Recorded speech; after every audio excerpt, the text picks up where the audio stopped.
kami dari kelompok 6 akan menampilkan video uji praktik K3 di Laboratorium Sitohistologi. Sebelumnya, perkenalkan nama saya Felisan Branti, NIM 040.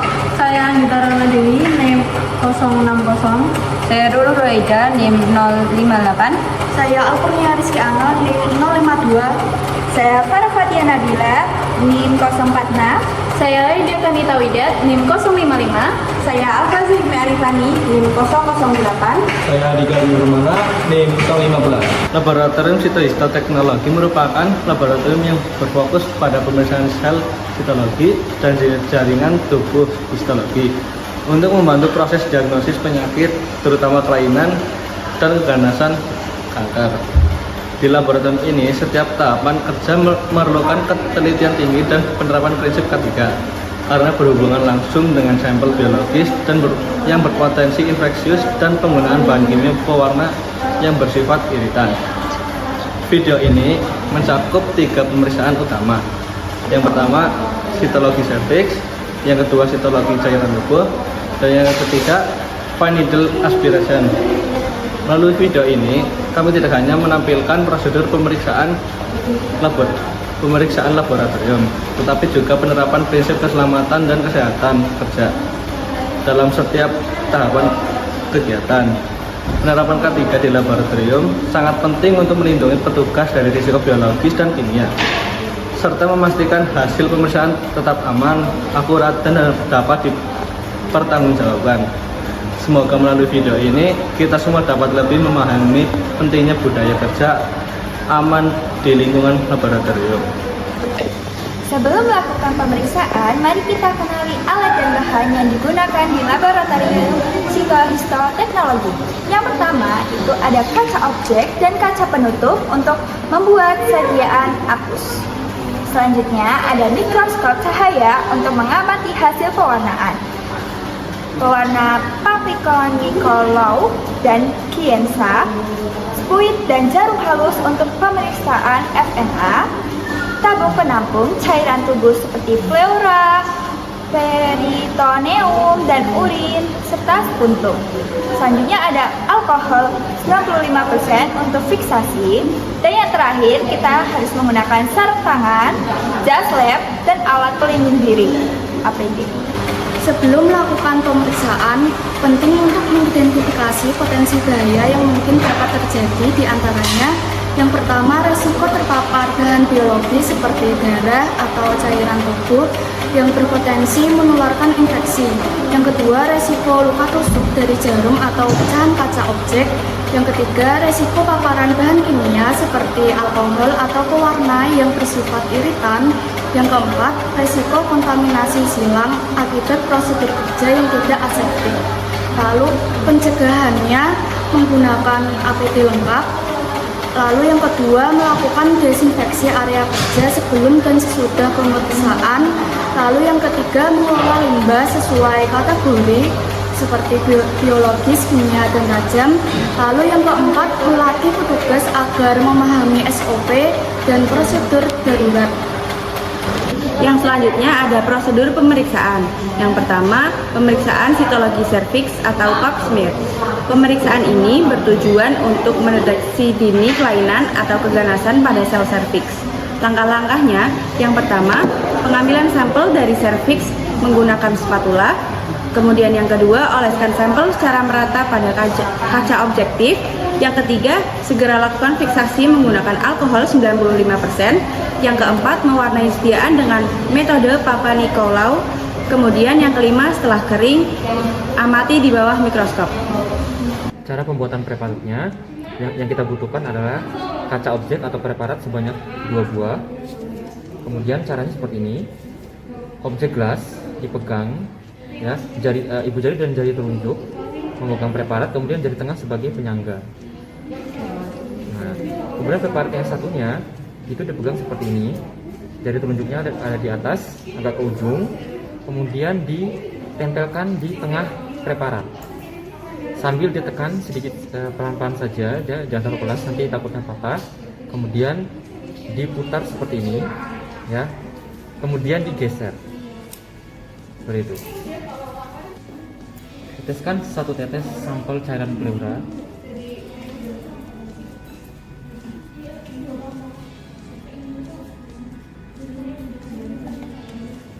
Kemudian lakukan pembuatan preparat squash. Caranya seperti ini.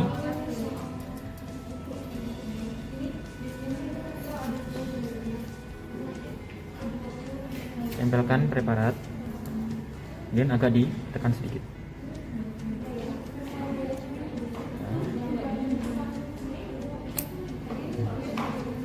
Preparat squash sampel cairan peluru sudah jadi. Preparat squash sampel cairan peluru itu tampilannya seperti ini ya. Jadi ada bekas gesekan cairan peluru di sini. Tampak seperti ada selaput putih. Setelah preparat jadi, kemudian dikeringkan ya, bisa dikeringkan menggunakan bantuan hair dryer. Setelah kering, kemudian lakukan fiksasi dengan larutan alkohol 95% selama 10 sampai 15 menit. Setelah difiksasi selama 20 menit, kemudian preparat dicelupkan ke dalam alkohol 95% ya, kurang lebih sebanyak 5 celupan. Cukup ya.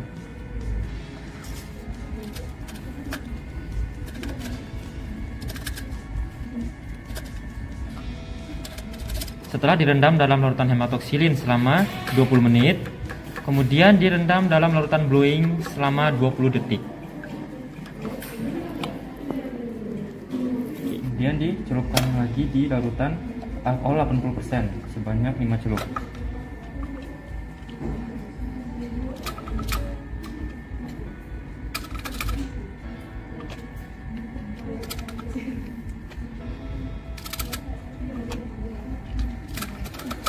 Itu celupkan lagi di air ya, ini di air sebanyak 10 celup.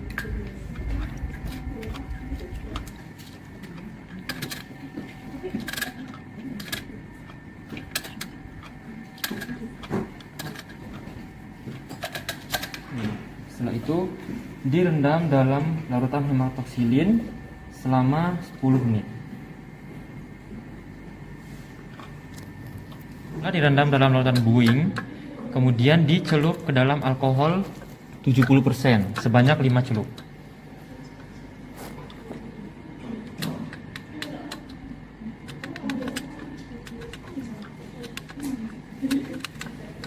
Kemudian celup ke dalam larutan alkohol 95% sebanyak 5 celup.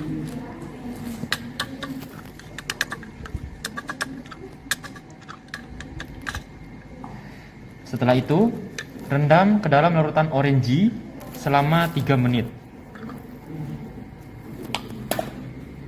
Setelah direndam dalam larutan orange selama 3 menit, kemudian dicelup dalam larutan alkohol 95% sebanyak 5 celup.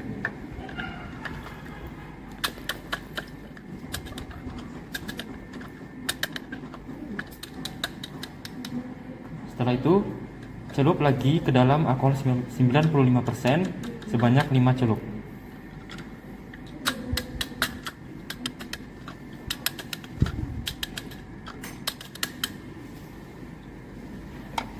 Kemudian rendam dalam EA50 selama 5 menit.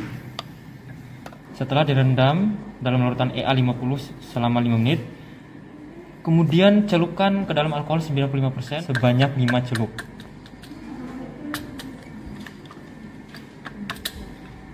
Dicelup sambil diketuk-ketuk.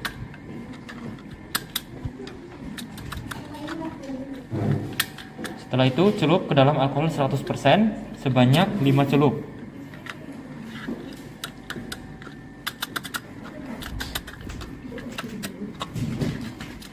Setelah itu celup ke dalam alkohol 100% sebanyak 5 celup.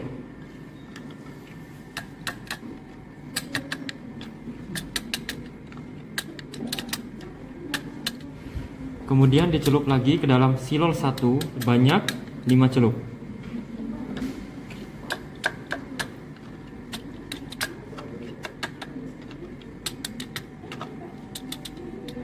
Kemudian yang terakhir, silol 2 direndam selama 20 detik.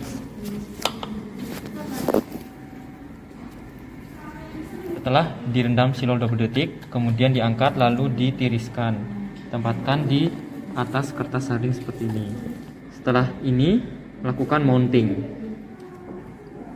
Ditiriskan ya. Ditunggu hingga mengering.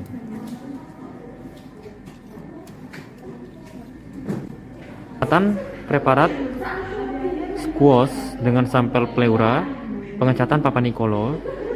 Pengecatan yang baik adalah sel epitel terwarnai pink pada sitoplasmanya dan intinya terwarnai ungu. Seperti yang bisa dilihat pada gambar berikut ini ya. Kemudian pemeriksaan kedua ada sitologi cairan tubuh. Pemeriksaan ini bertujuan untuk mendeteksi sel abnormal atau infeksi pada cairan tubuh seperti pleura, peritoneum, dan OM. Langkah-langkahnya yang pertama, sentrifugasi spesimen untuk memisahkan endapan sel. Yang kedua, ambil endapan dan buat apusan di kaca objek. Ketiga, lakukan fiksasi dengan alkohol 95%.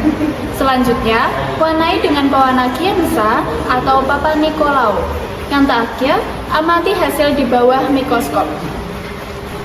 Langkah pertama kita pembuatan preparat terlebih dahulu.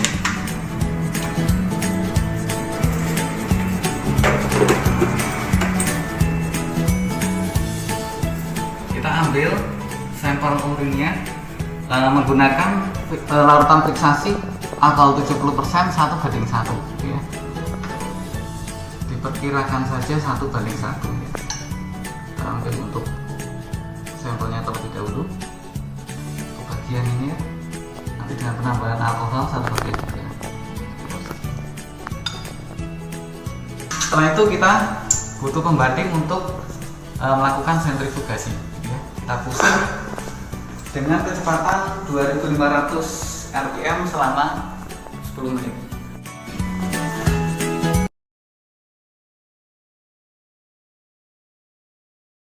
Sembari menunggu untuk pemusingan atau sentrifugasi dari sampel urinnya tadi, kita persiapkan terlebih dahulu untuk preparatnya. Kita menggunakan slide yang menggunakan frost ya. Kita buat label terlebih dahulu. Kita beri label. Baik, setelah siap untuk sentrifugasinya, bisa kita ambil.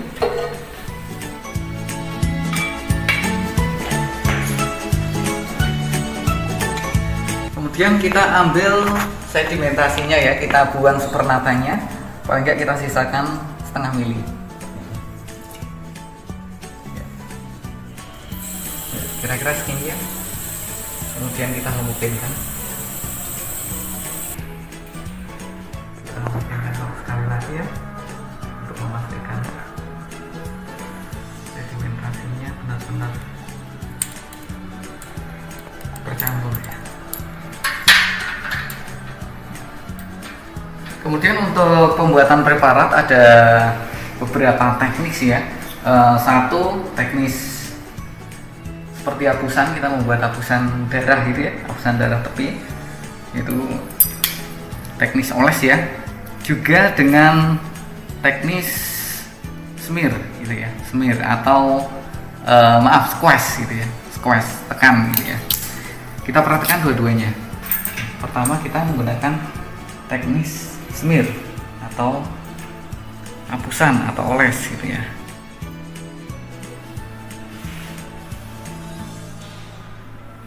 Seperti ini ya.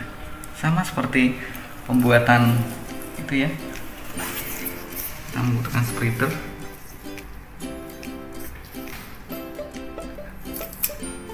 Seperti ini.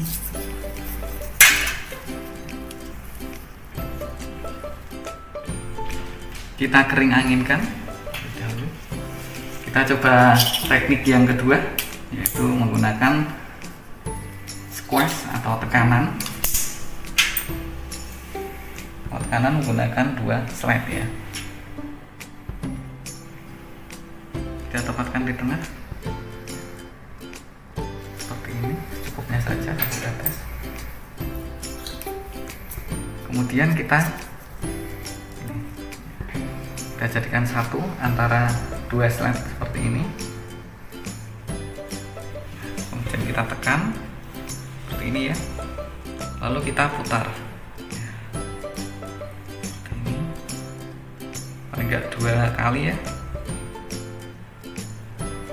Ini. bagian kita tarik.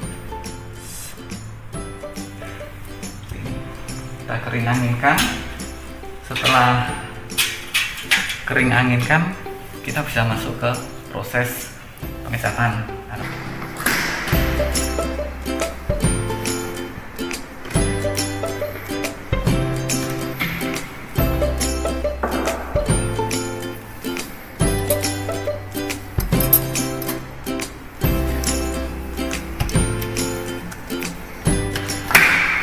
Kita tunggu sekitar 10 menit sampai 15 menit, paling tidak sampai mengering gitu ya. Baik, kira-kira sudah kita inkubasi selama 15 menit atau paling tidak sampai kering ya. Kita ambil dan kita langsung masuk ke pengecatan Papa Nicolau. Pertama, untuk pengecatan Papa Nicolau, preparat yang sudah jadi kita masukkan dulu ke dalam alkohol absolut gitu, selama 2 menit.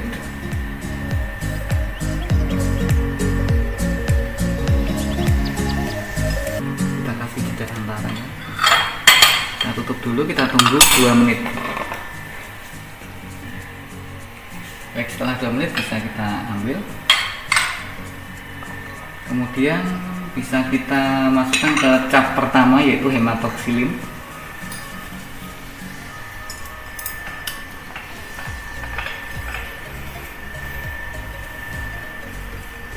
Selama 5 menit.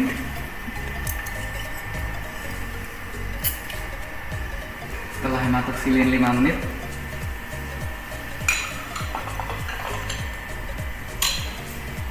ambil.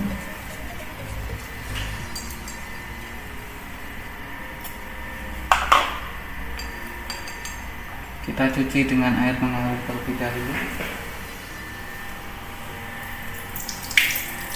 Kita celupkan ke dalam alkohol 5 celup saja.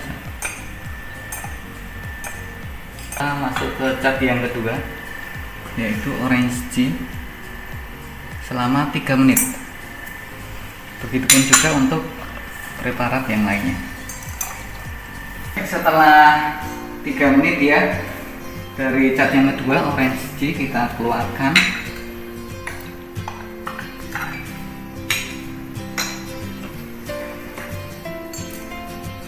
Kita dekolorisasi dulu dengan menggunakan alkohol. 5 celup saja.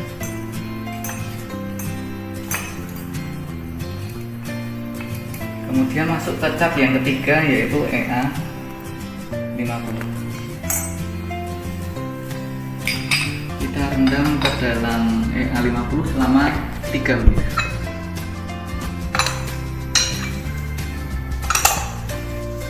Baik, setelah 3 menit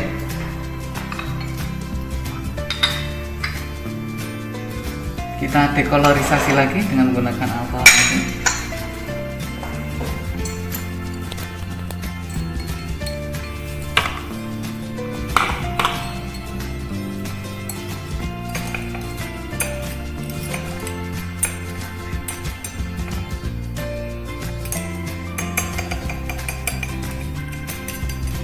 Setelah pada pengecatan yang ketiga, kita masuk ke silau. Kita tunggu kira-kira 20 detik. Kemudian kita press dengan menggunakan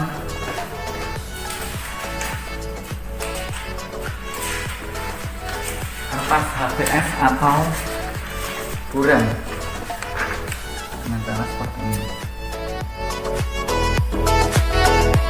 dengan tujuan untuk menyerap ini ya, larutan. Kita ketahui terlebih dahulu, kita pastikan dulu area yang akan kita mounting ya. Misalkan seperti ini, kita lihat terlebih dahulu area yang sekiranya akan dimounting, jadi bagian tengah seperti ini ya.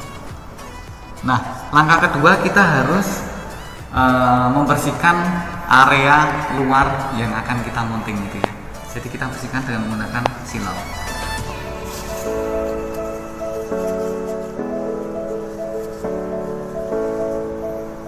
Kemudian langkah selanjutnya untuk proses mounting sendiri membutuhkan entelan ya. Di sini kita menggunakan entelan, ya. Bisa juga menggunakan gom damar ataupun kanada balsam. Kita menggunakan entelan.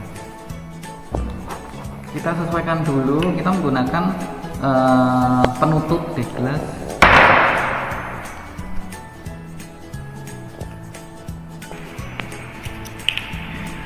Kita sesuaikan semisal dengan ukuran 22 kali 22 mm ya. Kita cukup sedikit saja. Kita siapkan terlebih dahulu. Kita ambil entelannya. Bisa menggunakan pipet tetes ataupun menggunakan spatula ini ya. Kita menggunakan pipet tetes dulu aja karena sedikit ya.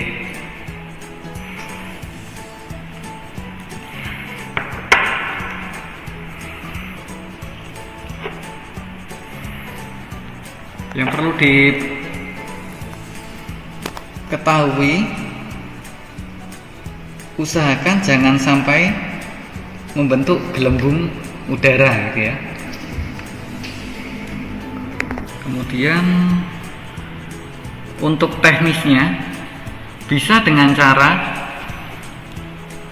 menempelkan dari atas ke bawah kemudian ditekan, atau dari samping ya. Kita coba dari atas gitu ya. Kita coba dari atas terlebih dahulu. Seperti ini. Kemudian baru kita tekan.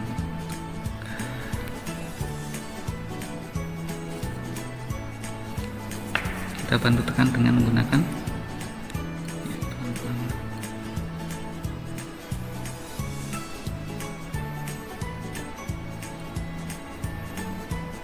sampai dipastikan sampai semua deglas tertutup ya. Nah, seperti ini. Kemudian ditunggu sampai kering dulu, atau paling tidak bisa kita amati. Kita coba dengan menggunakan teknik dari samping ya. Penempelannya dari samping. Kita bersihkan terlebih dahulu. Kita coba yang menggunakan spatula.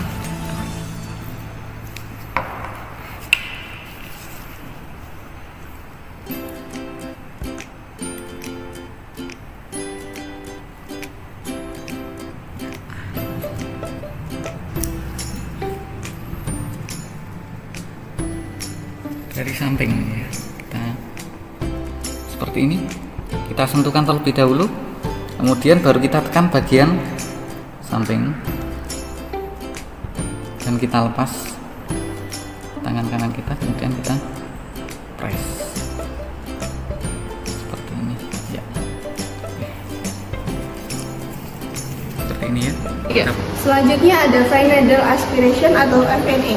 Pemeriksaan ini dilakukan untuk mendapatkan sampel sel dari benjolan atau massa jaringan tubuh. Langkah-langkahnya yaitu yang pertama, bersihkan area aspirasi dengan antiseptik. Yang kedua, gunakan jarum halus dan speed untuk menghasilkan sel. Yang ketiga yaitu teteskan hasil aspirasi di kaca objek atau ratakan. Yang ketiga yaitu fiksasi dan pewarnaan sesuai metode yang dipilih. Lalu yang kelima, amati hasil dari bawah mikroskop. The process actually involves you taking a fine needle, so a small needle. At the moment we're using a 22 gauge needle onto the end of a 10mm syringe, and then FNAing the specimen, so you hold it steady with one hand and then just insert the needle into the tumour with the other hand, avoiding your hands at all costs, and actually just applying some suction onto the syringe and moving the needle and the syringe into and out of the tumour, and sucks up into the barrel of the needle some of the tumour cells, which can then be washed into either PBS or lysate. And at the moment we're putting our samples into both solutions, as we're in a process of establishing which is better in terms of preserving the specimen. Pencegahan risiko kecelakaan kerja di laboratorium sitohistologi meliputi penggunaan APD lengkap seperti chest lab, safety shoes, masker, sarung tangan, dan kacamata pelindung. Selanjutnya ada hindari kontak langsung dengan spesimen biologis, dan mencuci tangan setelah dan sebelum pemeriksaan. Selanjutnya ada pembuangan limbah sesuai dengan kategori.